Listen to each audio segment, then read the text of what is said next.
In this segment, we are going to look at some of the developmental reflexes typical for the infant.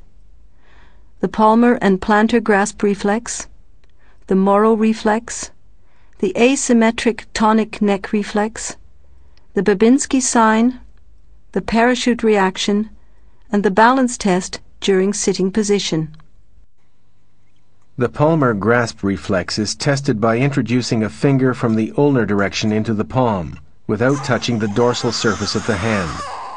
The palmar grasp reflex is lost over the first 3 months. In order to test the plantar grasp reflex, the examiner presses his thumbs against the balls of the baby's feet.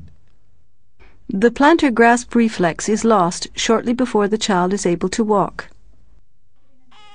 To test the Moro reflex, the examiner lays the baby onto his lower arm while supporting the baby's head with his other hand.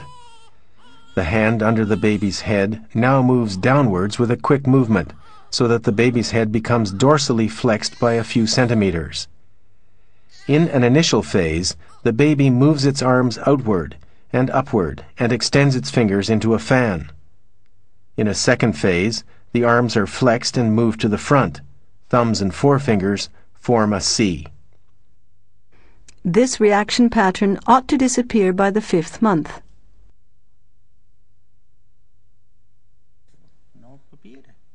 The asymmetric tonic neck reflex is tested by holding the baby's head rotated to the side for a few seconds. The tone of the extensor muscles of the extremities on the side to which the face is directed is increased, whereas the muscle tone of the opposite extremities on the side of the occiput is diminished. A major change in tone results in the so-called fencing position. The asymmetric tonic neck reflex is lost by the 6th month in most babies. In infants, the Babinski sign is normal. It is triggered off by stroking the lateral edge of the sole of the foot.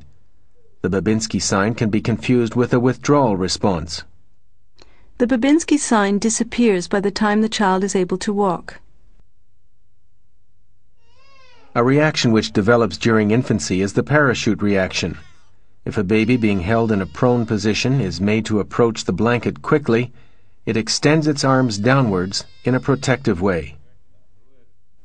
The parachute reaction develops from the 6th month. At the same time, the balance test performed in a sitting position of the infant starts showing a forward support reaction.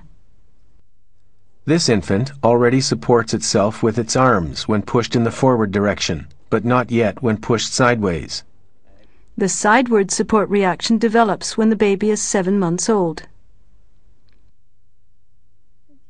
This 10-month-old infant supports itself well sidewards.